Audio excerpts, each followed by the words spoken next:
from the Bob Mills Weather Center, the Oklahoma weather expert, Travis Meyer.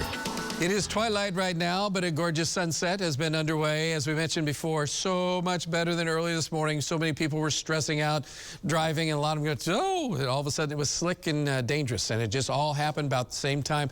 Temperature went down to freezing. We had a band of snow come through, and then it got cold. Well, the winds blew today. 47-mile-an-hour winds were the maximum wind speeds. That was in the northern and northwestern portions of Osage County around 4 acre. Now we're going to talk about a warming trend, which is kind of weird because we're talking about northwest winds, which usually means colder weather. But for the next few days, we're going to warm up.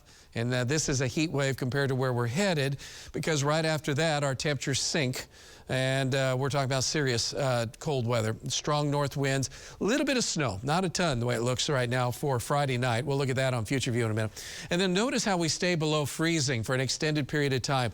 We want you to make sure you're prepared, because this is even when we get back above freezing, which right now appears to be Wednesday, Thursday, we're not going to warm up that much. And Wednesday could just still be right around 32. But just remember, we mentioned this last night, but make sure your car, if you have a bad battery, you might want to get that done before Friday, as we go into this extended period of nastiness. And then also, if you can fill your fuel tank, and then you don't have to worry about filling your fuel tank, especially if you have regular gas car versus electric.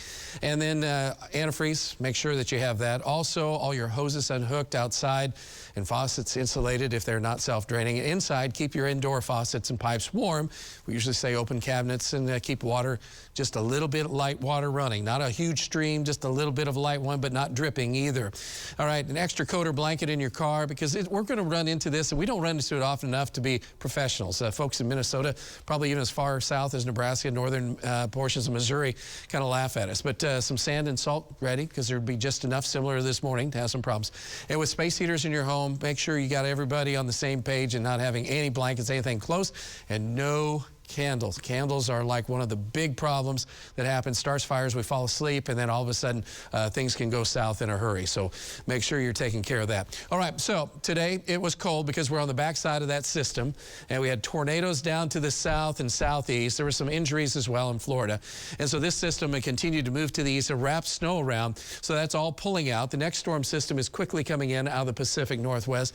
And then there's another storm system behind that. So that's going to continue to hammer us with pulling down colder and colder air. This is just giving a storm report, so obviously a lot of snow and wind in the last 24 hours, and then a lot of wind reports down the Gulf, and multiple tornadoes have been reported down in western portions of Florida and southeastern Georgia, and so it's just been a very active weather pattern.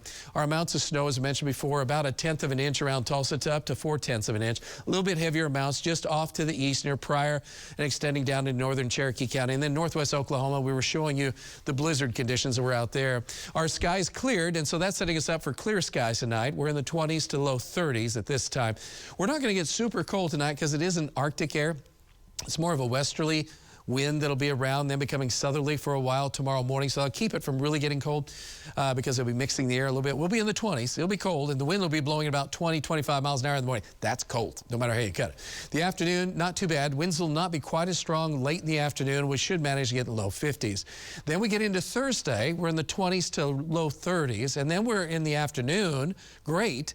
We're in the 50s, maybe 60 if you're at McAllister. But this cold front's going to slice on through Thursday night, and so we'll have a rain-snow mix possibility. Not a lot of accumulations, but it could be enough to cause slick spots Thursday into Friday morning. And then on Friday morning, we're cold. Friday afternoon, we're super cold because we have strong north winds and 20s again. And then another cold front's coming in to reinforce the cold air as we get on into the weekend. So 20s on Saturday. It is just not going to be fun. And here comes that next snow band. And these are high temperatures in the teens to low 20s. That's highs, and some snow showers. All right, so forecast tonight, I guess we'll call it a heat wave, comparatively speaking. 27 in the morning, and we call it penguin perfect. By noontime, we're near sunny and looking okay for tomorrow. The wind will be very cold in the morning. Just want to point that out. And then we're looking for that chance of a little bit of rain-snow mix. Thursday night could cause some travel problems. And then again, Sunday night into Monday with that next system. As you mentioned, Martin Luther King Day kind of in question because of the temperatures. Wind chill should be around 10 below zero. During the course of the day. So it's going to be a rough go next week. All right. Penguins don't even want it that cold. That's not even penguin. That's why they stand there and kind of shiver. No kidding. Is I think they're walking. Is that what happened? No, I think that's shivering. Okay. Zoologist. How's it going?